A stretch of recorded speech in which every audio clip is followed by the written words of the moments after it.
Pandora is burning, but this time, humans aren't to blame. James Cameron is about to rewrite movie history with Avatar, Fire, and Ash. This isn't just another sequel, it's a warning, a calling, a reckoning for all of humanity. And today, in this video, we're not just talking about the fire, we're diving into the truth buried beneath the ashes. Who Kiri really is, why Neytiri's heart is breaking, and why Eywa has gone silent. If you don't know these details yet, everything you think you know about Avatar 3 is about to change. If you're ready, we're going back to Pandora. But before we start, don't forget to like this video, subscribe to the channel, and share your thoughts in the comments. Let's begin. Pandora is burning, but this time, not just from fire, from betrayal, loss, and a darkness even Eywa fears. James Cameron is crafting one of the most emotional explosions in cinema history with Avatar, Fire, and Ash. And if you think this is just the third chapter, you're completely wrong. This is Pandora's breaking point. Cameron says about the film releasing on the 19th of December 2025, "Nothing will ever be the same again." And it's not hard to see why. The new film introduces the most dangerous clan in Pandora, the Ash people, the Mangwang clan, the people of fire. Their leader, Varang, played by Ona Chaplin, isn't just a villain. She's the embodiment of trauma, faith, and vengeance. In Cameron's own words, Varang would become the devil herself if it meant saving her people. But the real breaking point lies within the Sully family. Neteyam's death in the Way of Water wasn't just a loss, it shattered everything inside Jake and Neytiri. In Fire and Ash, that pain returns, but this time it's powerful enough to consume all of Pandora. Cameron tells a story not just about war, but about a family falling apart. Neytiri's rage, Jake's quiet despair, and the children's loss of faith that Blue family is no longer one soul. And this time, the war isn't between humans and Na'vi. Cameron throws us right into a Na'vi versus Na'vi conflict. The Ash people have lost their faith in Eywa. To them, Pandora is no longer sacred, it's just a burned memory. This marks the biggest thematic shift in the Avatar universe. Good and evil can no longer be told apart. Even Jake Sully will be forced to confront his human side in this war. But here's the real bombshell. Fire and Ash might be the beginning of the union between humans and Na'vi. And that's not just fan speculation. Miley Cyrus's new movie song Dream Is One literally supports this idea. The title itself is almost a spoiler, Dream Together. This isn't just about tribes uniting, it's about humanity being accepted by Pandora. It's not war anymore, it's time for unity. Kiri's story is finally being revealed.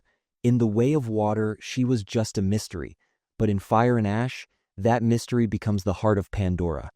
James Cameron officially confirmed it. Kiri's origins will be explained. Born from Grace Augustine's Avatar, Kiri is no longer just a girl, she's the voice of Eywa. Her destiny will reshape the future of Pandora, and Cameron openly says, yes, the answer is coming, but that answer will bring a new mystery. Kiri was born from the union of human and Na'vi. She is the living proof of Pandora's greatest truth. Two species, one body. Eywa speaks through her, sees both humanity and nature through her eyes. Maybe that's why the film carries a message like Dream Is One, because Kiri is Eywa's message itself, evolve together or perish together. With this film, James Cameron isn't just creating a visual epic, he's telling a story of faith and existence colliding. And he says, this time it's not about humans versus Na'vi, it's about the light and darkness inside us. That line completely changes the tone of Fire and Ash. Because now, Pandora's enemy isn't out there, it's within us. But it doesn't end there. Remember the legendary Toruk, the massive creature Jake rode in the first film? It's coming back. Cameron finally confirmed it. Jake will ride the Toruk again, but this time, not for glory, for desperation. The Toruk scene will be one of the most emotional moments in Fire and Ash. Cameron says, why didn't Jake ever call that bird again? Because the time wasn't right. Now it is. And that one line is enough to give you chills. Now let's talk about the big theory. Will humans and Na'vi actually unite one day? According to Screen Rant's latest analysis, Fire and Ash marks the beginning of that process. Earth has become unlivable and Pandora is turning into a new home. Millions of humans could seek Eywa's mercy. The Sully family will become the symbol of that union, a model, a hope, and this is a revolutionary step toward the saga's grand finale. This time, Cameron's being completely open. The Way of Water and Fire and Ash are two halves of the same story, he says. So this movie isn't just a sequel, it's the completion of the second film's breadth. If The Way of Water took us to the depths, Fire and Ash tells the rebirth that rises from the dark. Cameron calls it the battle between light and shadow. Pandora isn't just a world anymore, it's a mirror of humanity. And here's the crazy part. Avatar 4 and 5 aren't even guaranteed yet. Cameron says, if this film fails, we won't make the next ones. Imagine that. Patreon, a saga that's been 16 years in the making, could end right here. But maybe that's the plan, because Cameron has designed Fire and Ash so that even if it ends here, it feels complete. The Way of Water plus Fire and Ash equals one whole, one emotional circle. In Cameron's vision, Fire and Ash is not just Pandora's test, it's humanity's. The RDA is still out there, chasing resources, burning with greed, but this time, the Na'vi aren't fighting them. Instead, Pandora's own people, the Fire Clan, have turned their backs on Eywa. It's a turning point where faith and nature both break. Jake Sully's enemy isn't outside anymore. It's within the Na'vi heart itself. And what steps in now is mercy. The hidden message of Fire and Ash is this: mercy will save Pandora. Because Eywa's wisdom isn't revenge, it's forgiveness. That's why Kiri's character is so important.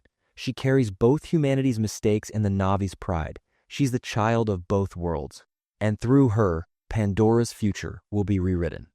Now brace yourself, because even Cameron's visual design supports this theme. The color palette has become symbolic. The Ash people scenes are drenched in dark red and black, while the moments of hope glow with neon blue and golden light. The cinematography isn't just eye candy anymore, it's like Eywa's heartbeat. The calm of The Way of Water collides with the flames of Fire and Ash. This isn't just a movie, it's an emotional experience. According to Cameron, Fire and Ash isn't just Pandora's story, it's ours. Because in this movie, Eywa isn't a goddess anymore, she's a warning. The balance is broken, Cameron says. Eywa is now speaking not only to the Na'vi but to humans too. Kiri's birth is the physical embodiment of that message.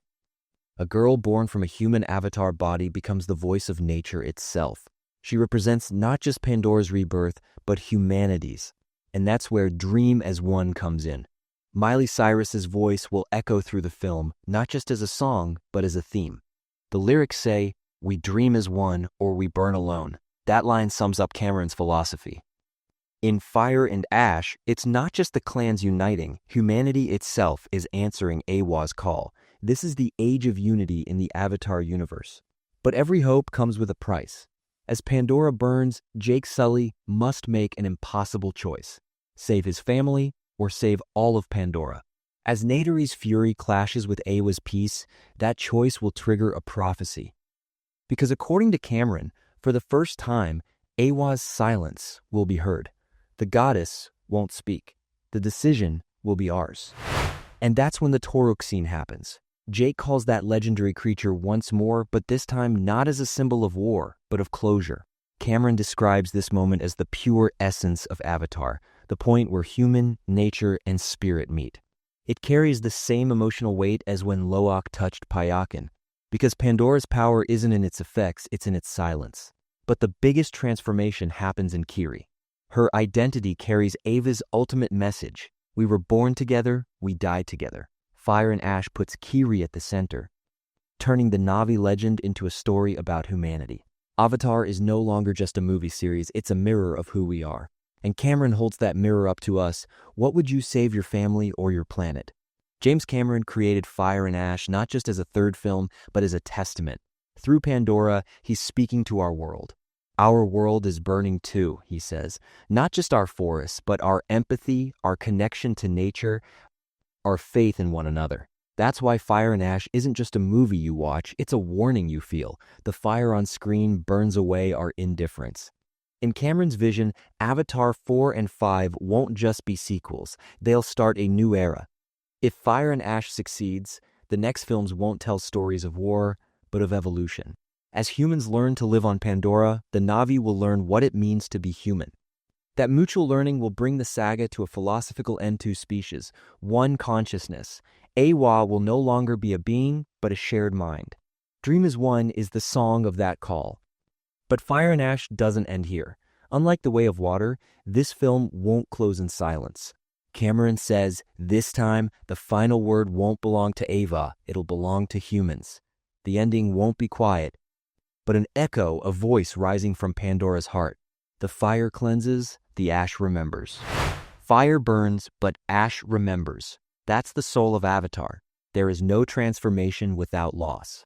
In the end, fire and ash isn't just Pandora's test, it's ours. Once again, James Cameron brings cinema from the lab back to the heart. The hope that begins with Jake riding the Toruk again ends with Kiri's tears. And in that moment, the audience realizes Pandora isn't some distant world. Pandora is us. If we burn, the world burns with us. And maybe that's why Cameron leaves us with one simple message: we dream together or we burn alone. And that's the end of today's video. But now it's your turn. What are you most curious about in this movie? Do you think Kiri is truly part of Eywa? Or will the union between humans and Na'vi remain just a myth? Drop your thoughts in the comments. Your theories might inspire the next video. That's all for now, but this is just the beginning. As new trailers drop, we'll be back soon with more theories and deep dive analyses. Don't forget to like, subscribe, and turn on notifications, and see you in the next video.